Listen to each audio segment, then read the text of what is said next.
ahead, slowing down and making no time. I gotta keep it rolling. Those windshield. What's up, everybody, and welcome to the Gig App Rodeo Roundtable.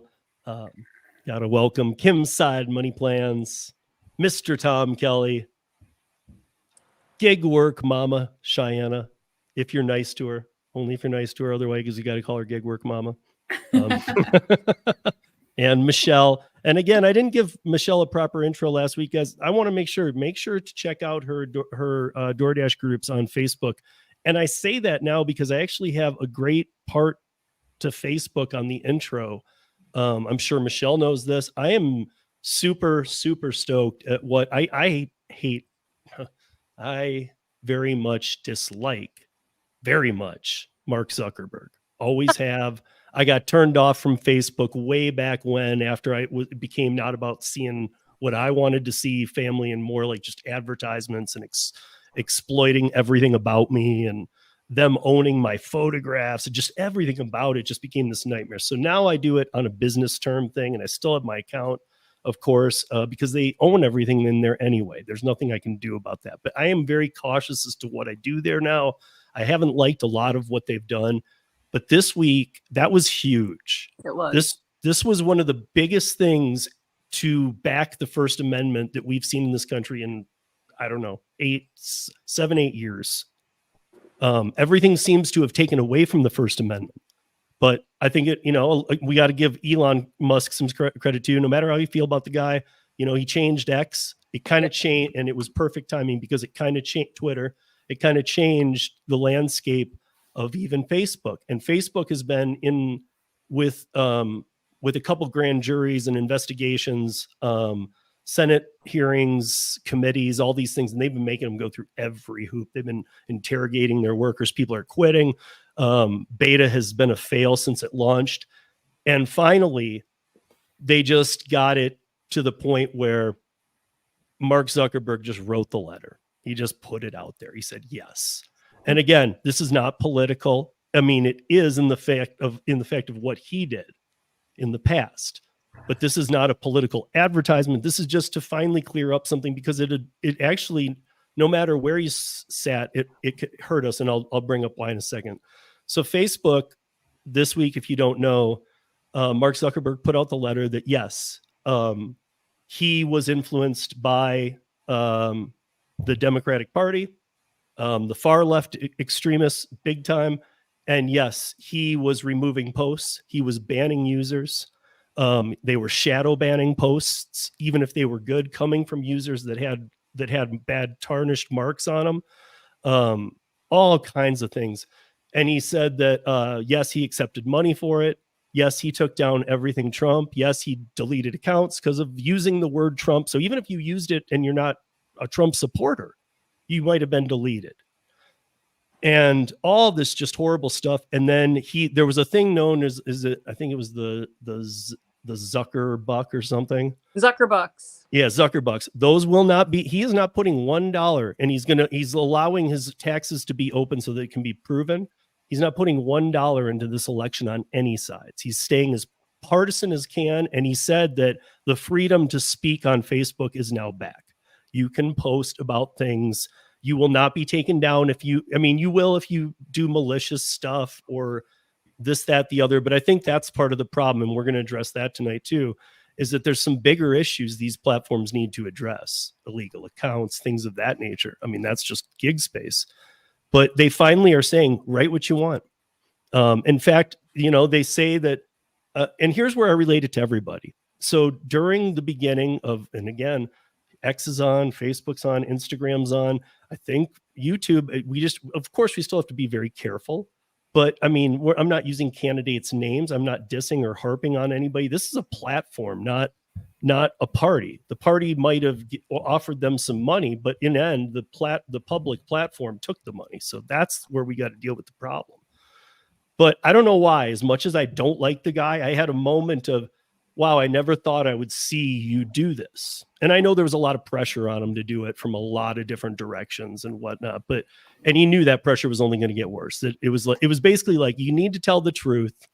or else we're just going to put this pressure on you even harder until you do. It wasn't about sign this, even if you don't mean it. It was, they knew the truth from them. They have for months, but it was, you need to put out you need to make this very public. And he did. And so now, the freedom of speech is being restored. And I got to say, that's an amazing thing. It just is, because it makes me feel like we can talk about some of these topics here tonight, which also have gone completely public though, as of this week. In fact, one of the things we're going to look at after we talk about a little Uber teen, and after I say hi to the chat, is I guess we'll get there. But in 2 weeks, by the way, I will be able to give you guys an update on Kim Cavan's fight in Georgia with 2 other freelance writers against she's suing the Labor Standards Act. She's suing the federal government. She's suing the Biden administration. She's suing the department. I mean, they've put her and Pacific Legal Foundation have them and I can give you guys the timeline, but I heard something today that was super positive. And if you know if you just know me and that I do interviews with Kim and she's awesome, not this Kim, she's awesome too, but, but even it's another Kim from New Jersey. So Kim's in New Jersey, just must be cool. So we're just awesome.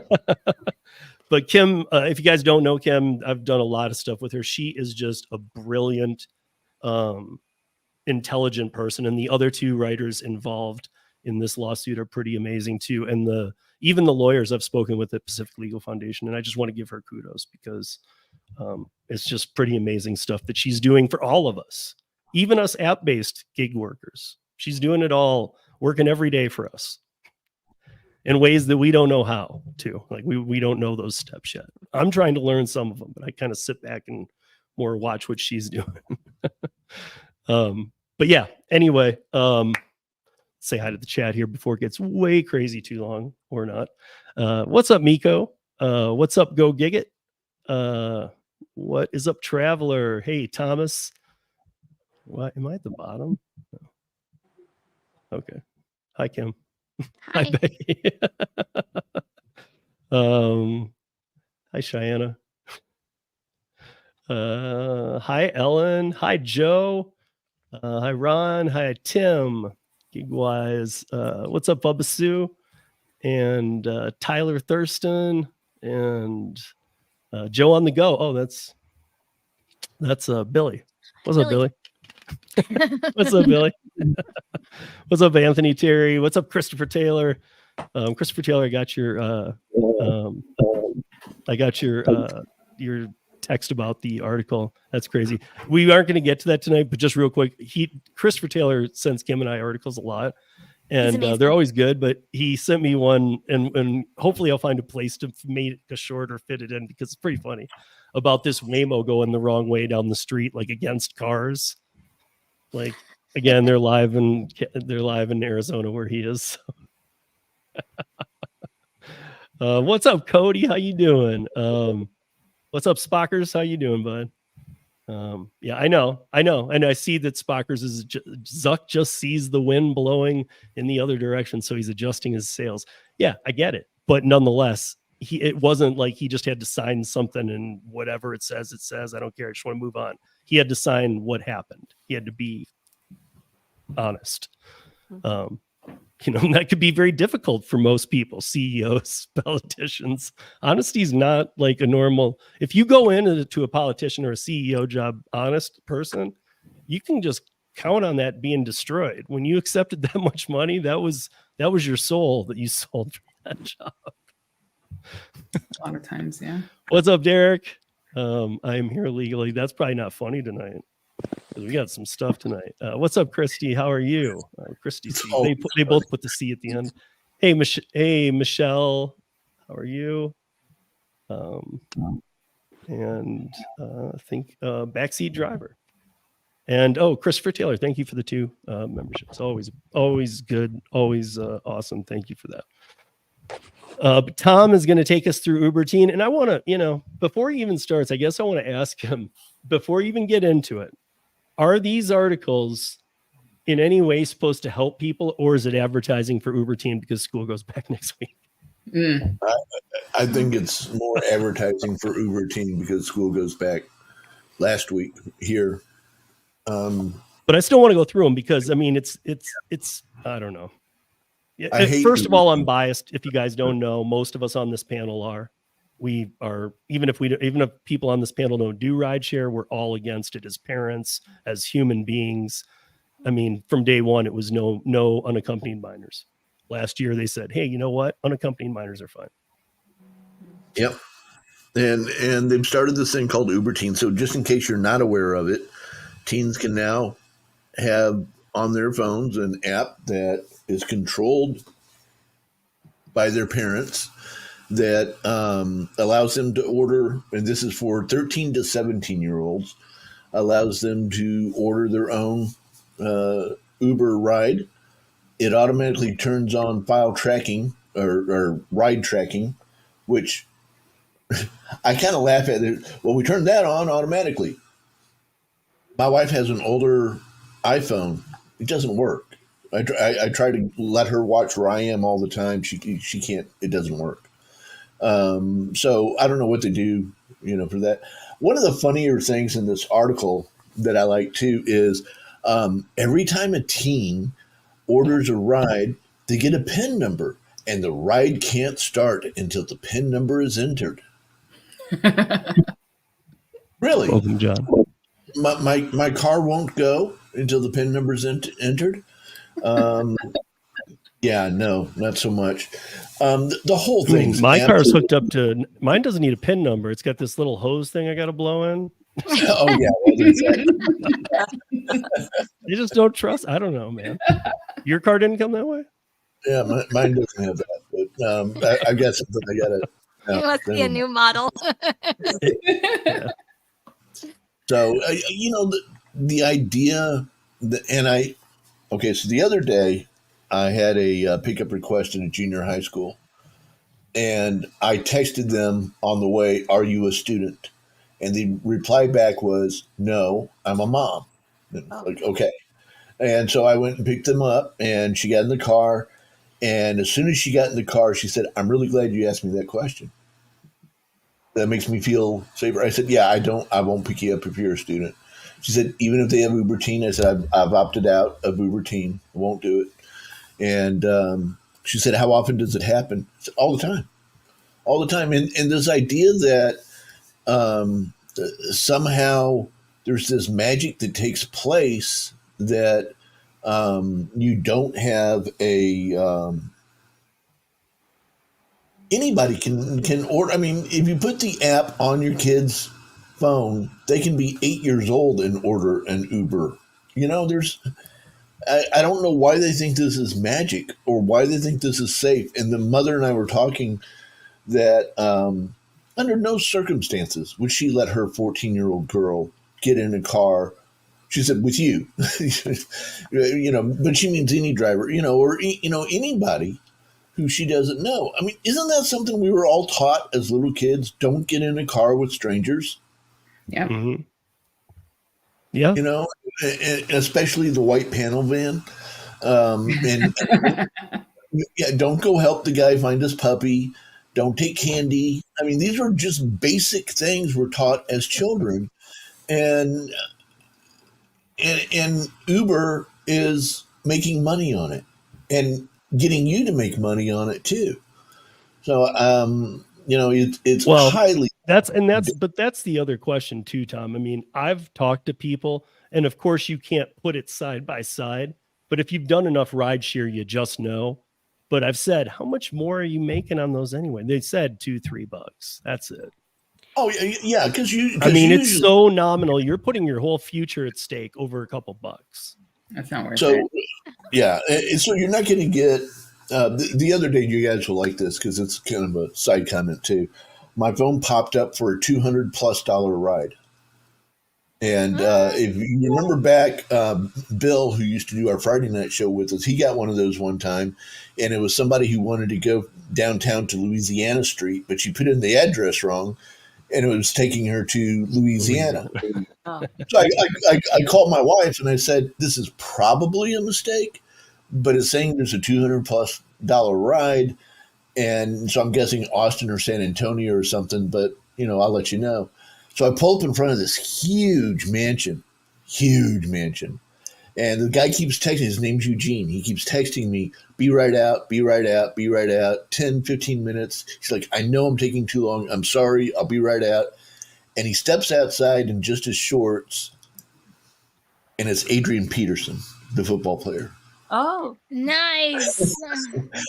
Who, if you Google him real quick, you'll see that he got into an argument with his wife on a United flight. So he's banned from United.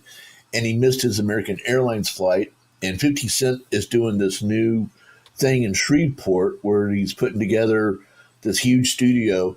And so Dave Chappelle and Adrian Peterson and all sorts of famous guys who you guys probably know better than me, we're all going up there. It was 4:00. He had to be there by 8:30. It's a 5-hour drive. I dropped him off at 8:28. Yep, I took the money. I did it. Did he tip you big? He took care of me. I'll just say he took care of me. Yeah, we don't want to diss on the guy. Yeah, because I mean, that's good enough. If he took care of you, he took care of you. Yeah, he bought me a tank of gas. But he better have. Yeah. And so it turned out to be, but you're not going to get that out of an Uber teen. You're not going to get a $200 ride. You'll be lucky if it's a $5 ride. So why would you want to do this? And here's another thing that I last week I talked about this on the audio podcast last week. There's a new thing going on where Uber teen accounts, so many riders are opting out. I mean, normally in these scams, the newbies and stuff, because it comes pre-opted in, it's out of the box. You're already in Uber teen. You're going to receive them. But then you just go to settings like Uber Pet and you just toggle it off. I don't want Uber Pet offers. I don't want Uber teen offers. But a lot of people don't even know that, or they just let them go by to whatever. But, there are now not drivers who are avoiding, because when it's an Uber teen ride, it does say it too. There's a Uber teen. It does say that it's an Uber teen ride. And drivers were not picking them up. So, but there's nothing that makes them gone back. And in the families where they find that they're not using them, the kids are going back to just downloading the Uber app of their parents back onto their phone. Wow. Parents are okay with it. Like, well, I thought this was supposed to work. Just download my app then. What is wrong with parents? Seriously. I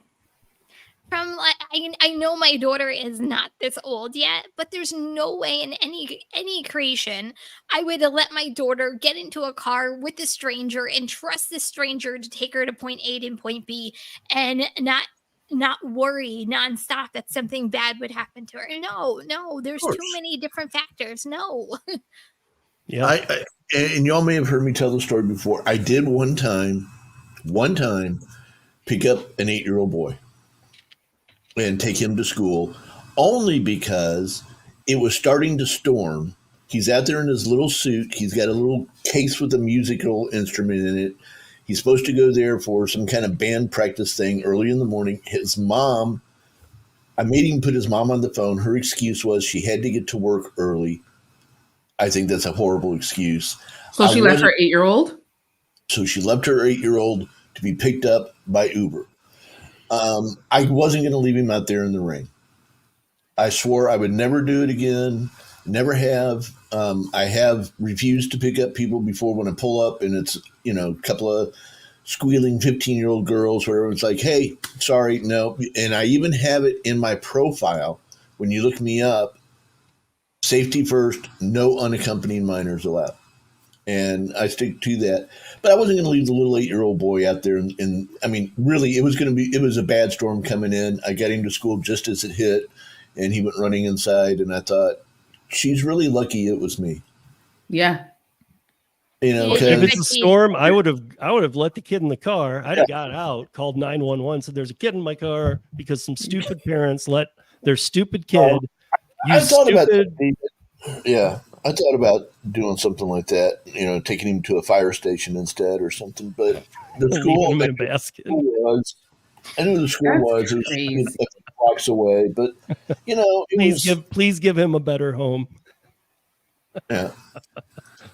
I do want to go back here a little bit in the comments before we get too far ahead, because I think he's talking to somebody in the chat here, Eric Berry. He's saying that the discussion is about Uber Teen, but the conversation is about riders.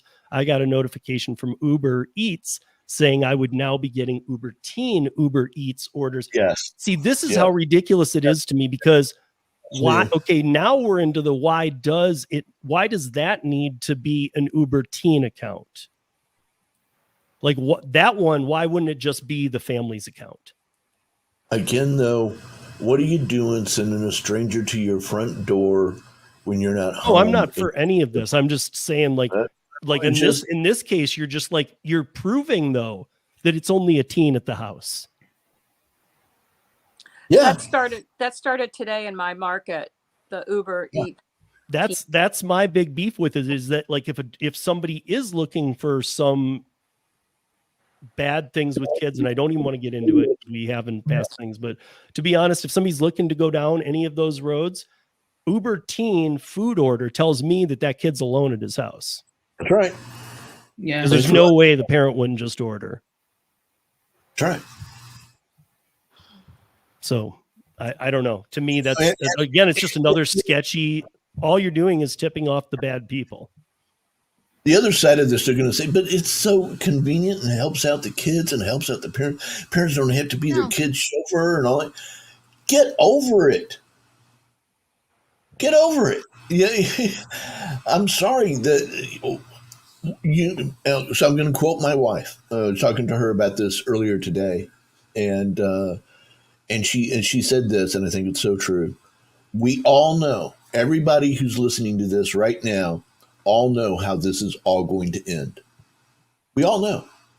And it's going to be a horrible tragedy. And and we will all shake our heads and say, told you so. And it'll be awful. And there's already been tragedies. Yeah, but I mean, it'll be something so beyond pale, because that's how these things always end, is in a horrible tragedy where people go, what were we thinking? So sorry. We'll stop doing that. You know, where did Zuckerberg think that stuff was going to go? He knew eventually it was going to end up with him having to confess. And eventually the guys at Uber are all going to go, yeah. Then why didn't he just confess a long time ago? Because he was going for the money, just like these guys are. They're going for the money. But all he's done is lost tons of money. Tons. Sure. I mean, really, the company took a beating. Beta's just not what Facebook ever was. But so Eric is saying, for the dash cam recorder drivers, I guess Uber Teen may not be a problem. I'm going to say this. Kim and I are totally on that safety kick about display ride. Yes, we believe everybody should have it. All kinds of things can happen. And in fact, you might pick up on the display ride, another thing happening with a teen, but by no stretch do I endorse having a dash cam and then allowing. Uber Teen's just wrong in every way to begin with. You could have 10 dash cams. You could have a police officer in the car. I don't care. Like it's I don't mean to. I see Ellen's note, and I agree with Shiana. I don't mean to belittle any of the tragedies that have already happened. We already know this is a problem. I'm just saying, eventually something happens. And what my wife was saying is that eventually something happens that is so horrible and makes such an impression on America that day Uber will drop it and say, never mind, we won't do this anymore. But it will be so crushing to us that that's what we do. We wait till the tragedy happens. Which is so sad. Speaking of that, I do have to do just something real quick here. So Tremaine Hayhoe, if you guys haven't seen, Tremaine made a movie called Rideshare. You can watch the 4K full version on YouTube for free. His new movie, Simp, just came out. It is on Prime. It is $1.99 to rent it or $4.99 to buy it. It is Simp. It is it's a thriller. I won't give anything away. I'm giving him this free plug tonight because I'm in Rideshare 2. I'm gonna be in Rideshare 2. So and there is a Rideshare 2 coming. He told me I was going to be in it. I haven't heard anything else. But I got to catch up with you. How hard would it be to take over Hayhoe Studios? I mean, we could just storm the gates. I got to talk to you anyway, Trevor. So I need to catch up with you on something else. But so okay, I'm going through these. So here's Go Gig It before we move on here. Oops. So now in Massachusetts, I have a PIN verified option for every Uber trip. I actually like this. I've told Tom many times, like in Europe, we go through changing this verification and say my name and PIN and blah blah blah recordings, and we've had recordings 17 times. Nothing works. But yet over in Europe, this is one problem they don't deal with. They just have an RF reader around their neck, has their picture that matches an actual RF and city coded badge that allows them to do gig work. And you can't get into a car until you PIN verify off the guy's RF. Okay, problem solved, America. Just implement that, because all this other crap doesn't work. That's actually pretty cool. I have no idea why they don't do it. In so many markets, we're hearing that DoorDash has went to PIN numbers. Drivers want it so bad. Drivers are so disgusted about I did not receive my order after they've had text messages and talked to them and met people at the door. They're so disgusted of getting these contract violations. I don't know. You probably saw that DoorDash is now, I mean, it became law here, Michelle. I think you know that through Stephanie Vihill's bill, but I think that you know that pretty much nationwide, I think we're all expecting this very soon. There's going to be an in-app deactivation rebuttal button in there. It started.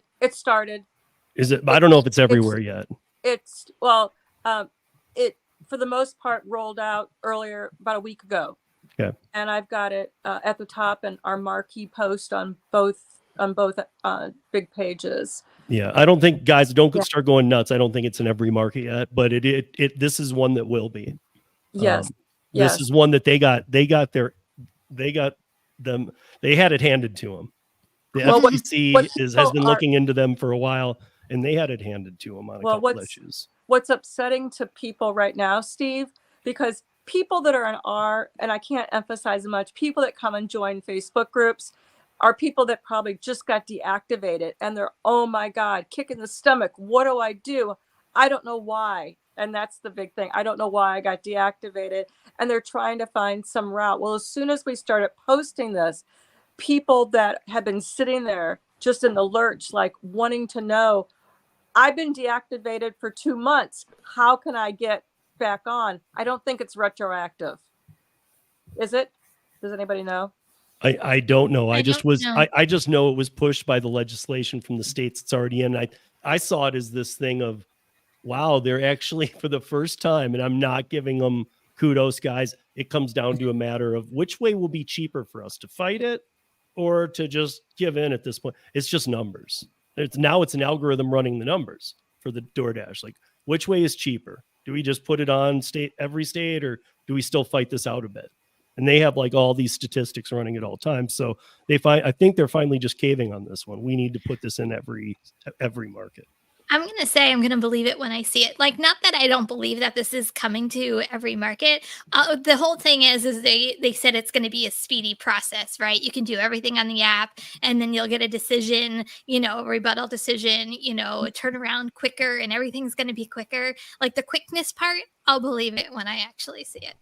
Well, the problem that they're seeing, Kim, that's why I want to know if anybody's actually done anything with it, because what the drivers that have been deactivated say is, I've been locked out of my account. How can I go back and log in and fight this because I can't get on my account?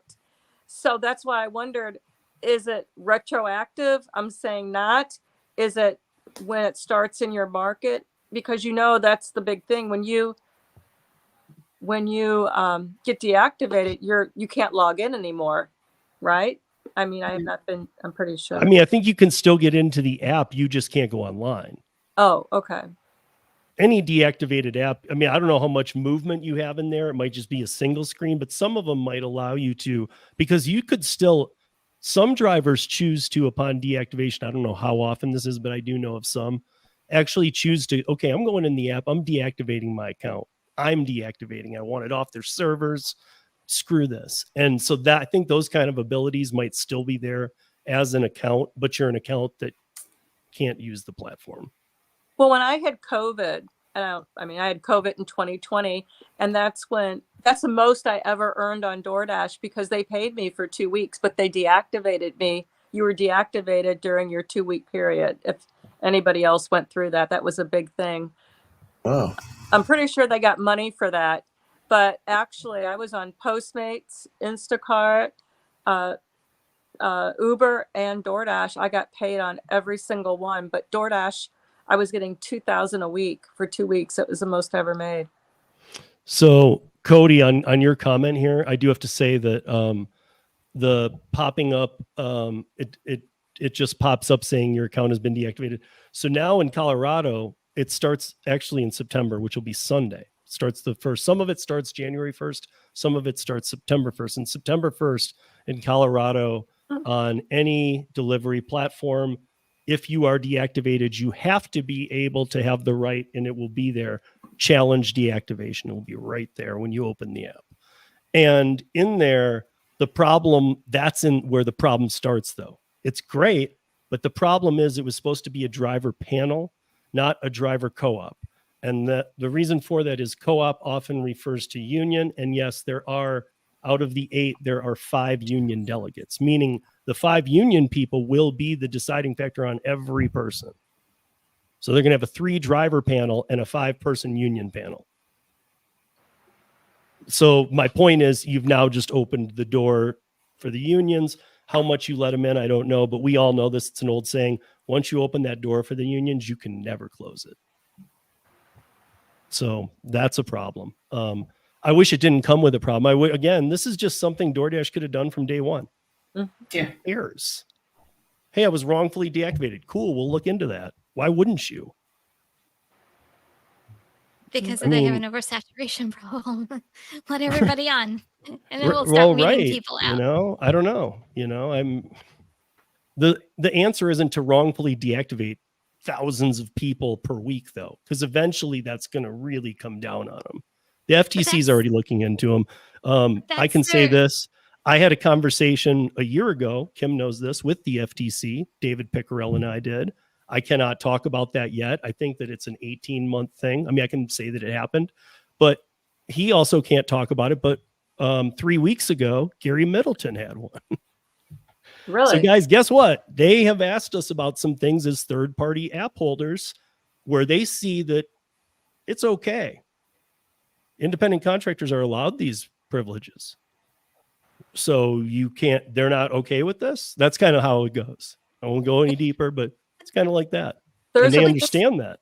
Oh, it's What DoorDash. about- Oh, Sorry. Go ahead, Michelle.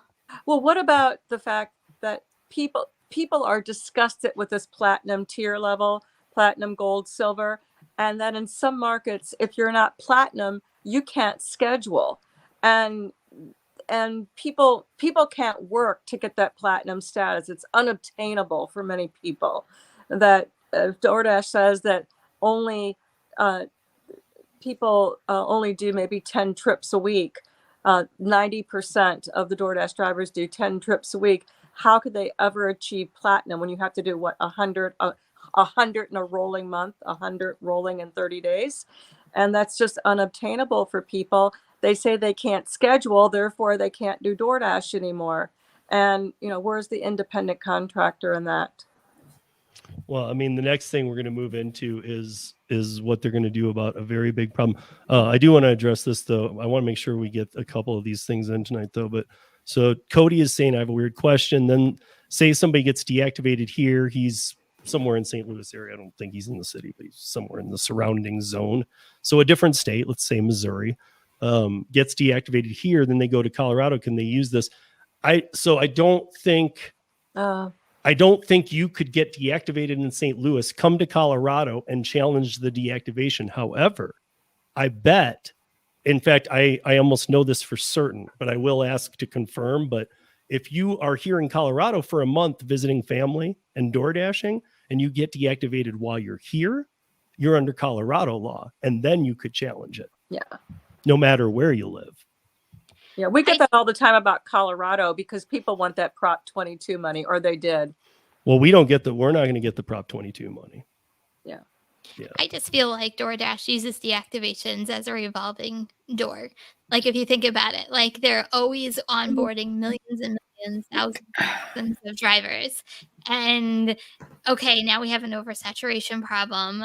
We onboard, we deactivate drivers. We onboard, like it's a complete revolving door. And I feel like we use a $25 background check that if you've moved in the last 8 years, especially if you've changed states, you most likely fail 90%. Yep. That's my other point. Is like it all begins at them onboarding, and their background checks are crap. So there's really nothing we know about these people, other than they are tied to legal payments. They pay their taxes, those kind of things, which is a good little segue here, because we can talk about this now too, because this is mainstream media everywhere. And I got a little clip I want to play. Guys, it is 49 seconds. Please, if you are safe to pull over here, maybe just pull over, because some of it is words on the screen, but we will discuss at the end of it, because this is from today or yesterday. Depends, because there's been a bunch of things happening here in Colorado, and there's a longer piece if we have time. I don't think we will. So let's at least see this.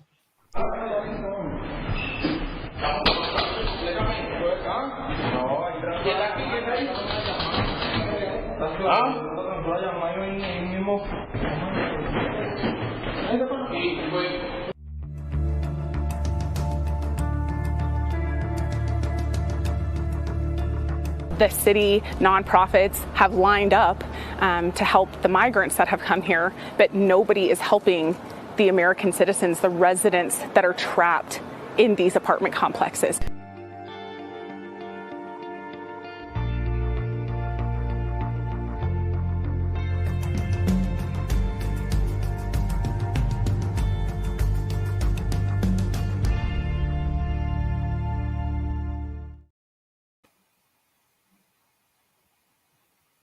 Today from Twitter, from the Denver police, yesterday at 3:10.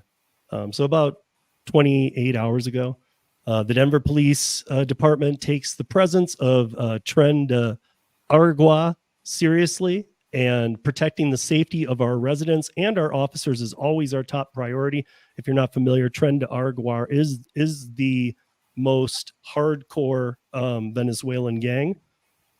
They not only do they do a lot of the fentanyl and the drugs, but they are the number one for child and adult sex trafficking. The Denver police takes the presence of Tren de Aragua seriously. Protecting the safety of our residents and our officers is always our top priority. There are reasons to believe that the members of this gang are tied to crimes in the area. However, DPD is not aware of any apartment buildings being taken over by this gang in Denver. There are 3, by the way, that have been taken over, and a hotel. The Denver Police Department, in coordination with our law enforcement partners, continues actively investigating to learn about the gang members.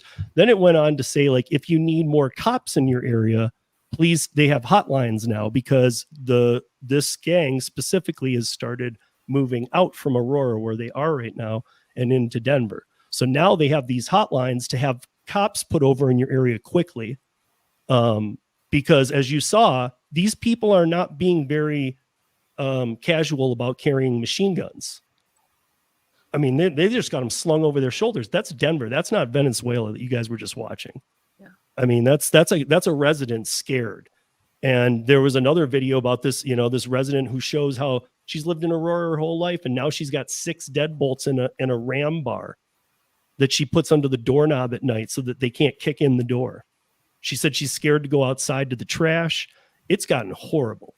And the reason we found out something that we kind of knew, but in the news today, the reason this gang has been targeting moving their people up here is because we are the number 1 per capita sanctuary city. Yes. But they also, if you've never been to Colorado, if you've never been to Denver, 2 of the biggest interstates in the country intersect here. I-25 and I-70. East-west, north-south. So this is a midpoint to where they bring sex traffic people. And because of the gang activity and the amount of people, this is where they hub them from to other places. So for those of you wondering, for those of you who have said this isn't real, blown it out of proportion, really? Because now we have Border Patrol agents in uniform in Denver. Never seen that in my life. So yes, things are bad.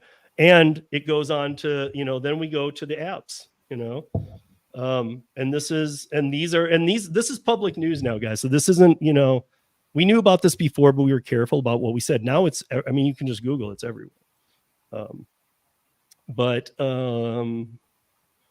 Hundreds of Venezuelan immigrants are working on food delivery platforms across America, showing up at your door under names and identities that do not belong to them. The troubling consequences of 1+ million Venezuela citizens have flooded the U.S., largely illegally, during the current administration. By the way, I'm taking out people's names. That's how nice I'm it raises huge concerns about the safety of home delivery apps and the consumer's ability to trust who is actually delivering the food to their home and family, with customers' personal information potentially placed in the hands of dangerous street gangs. They go on to say how this is the job they're told about before they get here. This will be their first job, will be food delivery. You'll be able to make some money. You'll be able to use a fake account. They're all told this before they ever get here. And so now it's, as soon as you get to the US, the first thing you do is look for a way to make money. Everybody points you in the direction of food delivery. But so for Tom's area, here's an example for Tom's area. The Dallas-Fort Worth area is now home to at least 20,000 20,000, Tom's Houston, but close enough. 20,000 Venezuelans, who are newcomers. If you don't live in a sanctuary city, you probably think, what a stupid term. I live in one and I think, what a stupid term. Quit making up words for the problems you created. But so when they get here, they are sent by everybody to a Facebook group called Venezuela's in DFW, where you will be sold a fake account and AI generated documents and blah, blah, blah, blah, blah, and you'll be making money in days. Anybody okay with that? Those of us who pay taxes, work hard. We have people, all I do when I wake up about 3 or 4 in the morning is try to clear out all those accounts of, all the DoorDash groups, Uber Eats groups and all that. There's people trying to buy and rent accounts. They're wanting to do that. I was stopped for the longest time to try to buy my account here. And I think I've mentioned that I started year 5 2 days ago. And there was a time that my DoorDash tones went off consistently. There was never a time where I had a lack. And now with EBT and the amount of probably illegals here, I had 3 DoorDashes in 4 hours today, 3 offers in 4 hours today. Wow. That was it. Wow. In my market, 3 million people. But I'm doing Uber as well. So I'm making all my money on Uber, and I'm still going in the restaurants and I'm seeing 4 to 5 of the immigrants working. And if you, by the way, if you guys, most of you probably can gravitate to what Michelle and I have seen. Kim has seen it. I don't think Tom has seen it, which is very strange. Luis in Houston sees it a lot. And he's from Venezuela. So he's the one always telling me about it. And this is his place. But yeah, there's a couple of factors here that I hate. I am really confused why 95% of these people are I'm just learning. I knew it was going on through there, but you get redirected off the transaction doesn't happen in Facebook Marketplace or any of those things like we thought. They're actually almost everybody gets redirected to WhatsApp. Now, I don't use WhatsApp. I always have seen that as a scam, but I think it's time for the Fed. You talk about something that needs to be regulated. That doesn't even need to be regulated. Just shut it down. I don't even know what WhatsApp does for people in a legal manner. Why are they redirected to WhatsApp? Because that's where they can charge money, I guess. Because that's where you can change phones you can change numbers without changing phones. Oh, well, this is also where encrypted messaging app, Oh yeah. I mean, it's done so that you can work with, because again, here's one guy that he just says this. He's been here for 8 months and he's renting accounts for he's renting DoorDash accounts for 150 a week, Right. or you can buy it for 900. Oh my god. Yep. Well, people are saying, I get this all day long.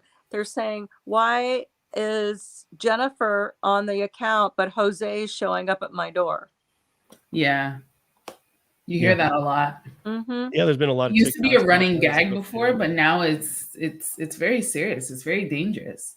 Because especially now with these whole Uber teen accounts, you can have an Uber teen. Well, okay, not Uber, because Uber is a little more strict.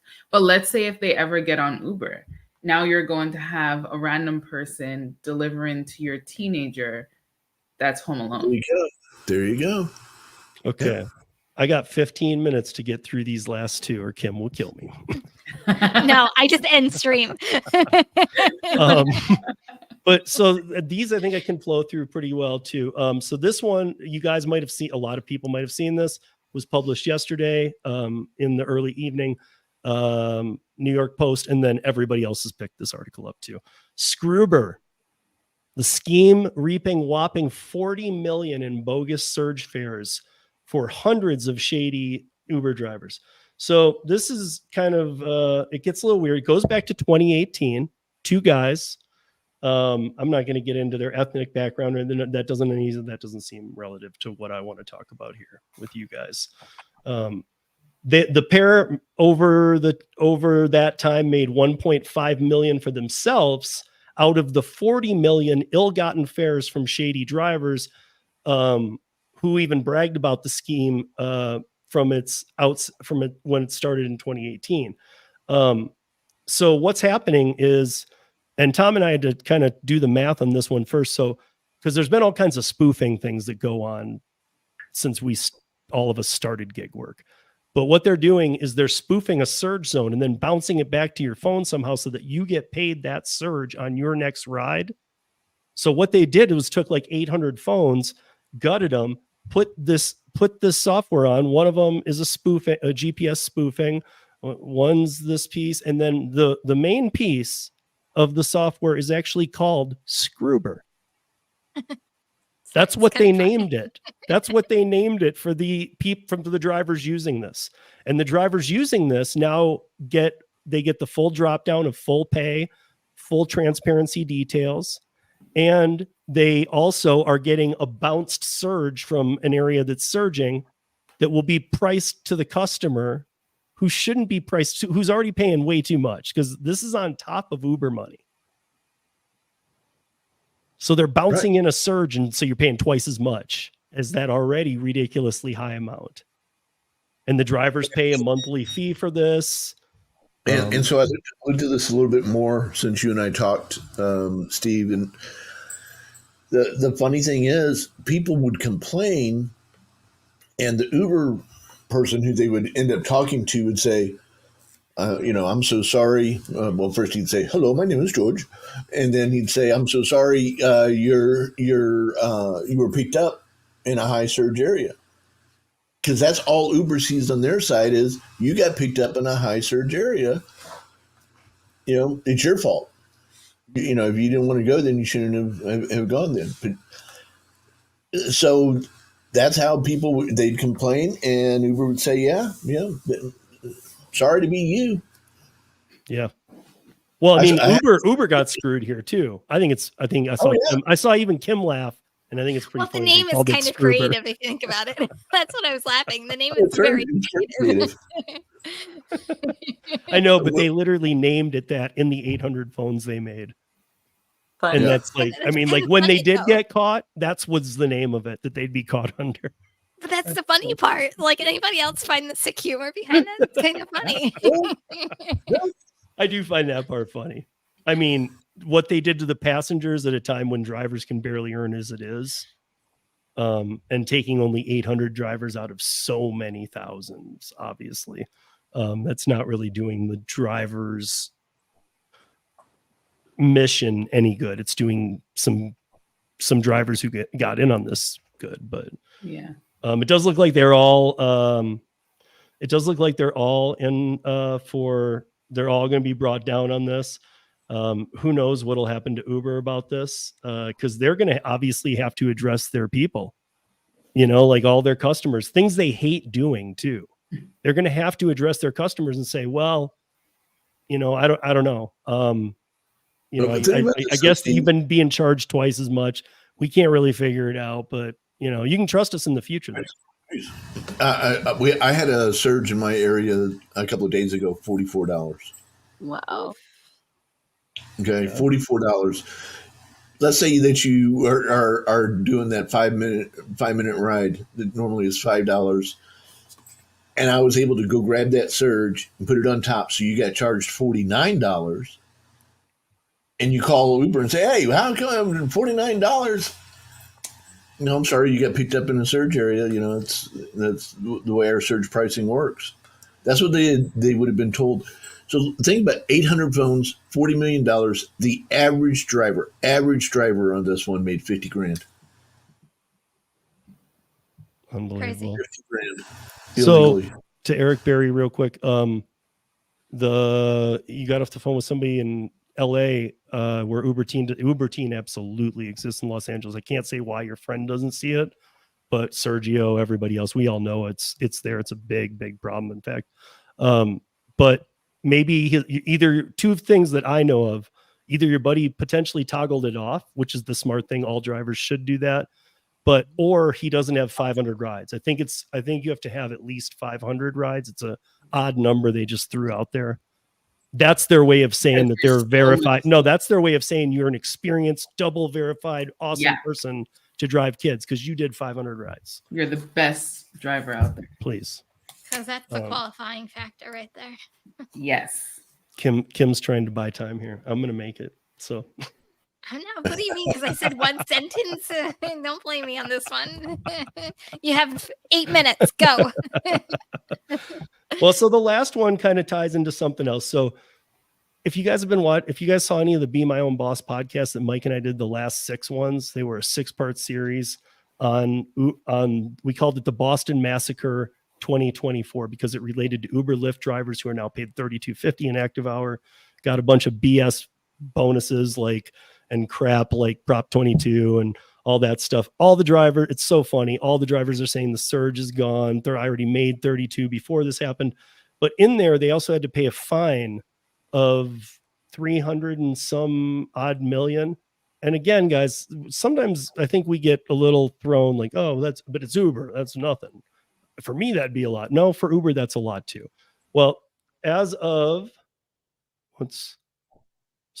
Tuesday, Uber has been hit with the biggest EU fine they've ever had. So the Dutch on Monday, the Dutch Data Protection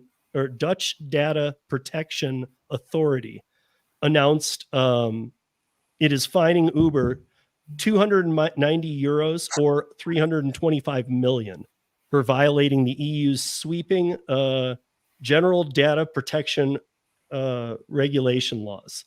So according to the Dutch investigation, Uber collected sensitive data about its drivers, including details, taxi licenses, location data, photos, payments, details, identity documents, and criminal and medical data, and stored them on a US server without using proper transfer tools. So they got fined, and I don't even know if it doesn't even get into if anybody was hacked or whatever. They are just there was a complaint filed by 170 independent French Uber drivers that brought all this up to where it is. But they got, from the EU, they got fined that just for doing it. So I'm glad somebody's catching these people before it's a problem. Usually these companies get caught after they get caught, and it's like. It was very strict with data. Yeah, they are. But I mean, like that's, by the way, like it's, so the data breach in 2018, which was a huge one over there, or was here too. That was the 59 million people hacked. Uber only had to pay 600,000 euros. So just to put that into perspective, like if you're thinking, well, it's Uber, like how much is that? Well, if 600 million was for oops, sorry that we let 59 million people's data get exposed completely, everything about them. If 600 million euros is now 290 million euros for just transferring the driver's data, you can also tell, I mean, I think all of us just kind of know how to read into these type of things. There are people just waiting with their teeth out to grab Uber right now for anything. And I got to say, you know, like in so many ways, I don't want to be like that, but I got to say that, you know, I mean, good for them because they've gotten away with for too much. You develop bad habits. Even companies do this. I mean, I've challenged people. I think Tom was maybe the first one to do this to me. I don't even remember. Driver Nation, like a couple of years ago, Tom might have said to me when we were talking about CEOs, and he's like, "Well, then name." He's like, a woman CEOs, I believe it was too. He's like, I'm like, well, even she's nasty. And so we were talking about the Instacart lady, and somehow he was like, well, name me a good CEO who does awesome things for the planet. I was like a Fortune 500 too, not just any little company, but, and I was like, wow, I don't think guy or girl, there's any good people in there. It's gonna be hard to There's find. no humanitarians in the Fortune 500 CEO list. There just isn't. I mean, there might be some who play some because they have so much money, they throw some at some things, but in the end, it's about making more money. Yeah. But yeah, guys, that's what I had. Obviously, it felt good to be able to talk about this a little more openly because I'm always like finding my ways to go around an article without misinforming you. But I felt like tonight I left some names out of politicians and this, that, the other, but I feel like this was a good way to just talk about this and we didn't break any rules. So Well, one thing I just wanted to share with you, I've been in business forever, and in the government documents and specifications, illegal aliens are called illegal aliens. So I know the newcomers thing is the thing for sanctuary cities, but it's not wrongful or incorrect to call no. illegal alien. That's what the government terms all their documentation.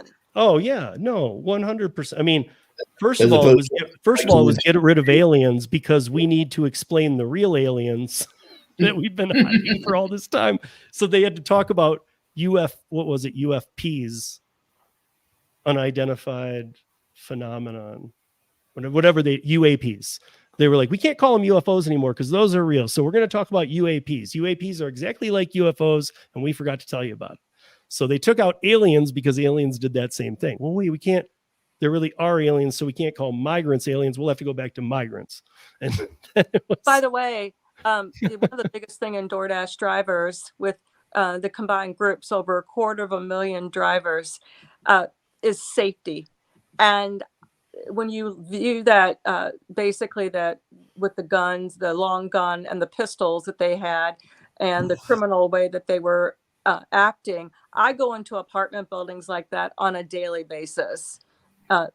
And, you know, I'm frightened, but what are you going to do? They want DoorDash. They want everything brought to their door. Who doesn't go into apartments? Most drivers dislike apartments, but they have no choice. They're hard to find. They're not numbered correctly, and people, people don't walk steps with 3 packs of soda when they're delivering. Mm-hmm. Or 2 24-case bottle cases of water. Kim does that. I know she delivers food. Yeah. Well, hopefully she avoids that or tries her best. Well, on the just water ones, unless they're tipping a ton. The water, no, I don't shy away from water. I have strong arms. Say water again. Shut up. Shut up. You have 1 minute. Shut up. Drivers is a great topic to discuss at some point. So yeah, and also next week, there's a story brewing about Canada, and I'm going to let Cheyenne lead it when we get to it because it kind of ties with us. But guys, I am out of here. We're all out of here because, well, we ran out of time. Have a great week, and we'll see you back here next week. Peace. Snapping at the tempo, playing for the rhythm with the song on the radio.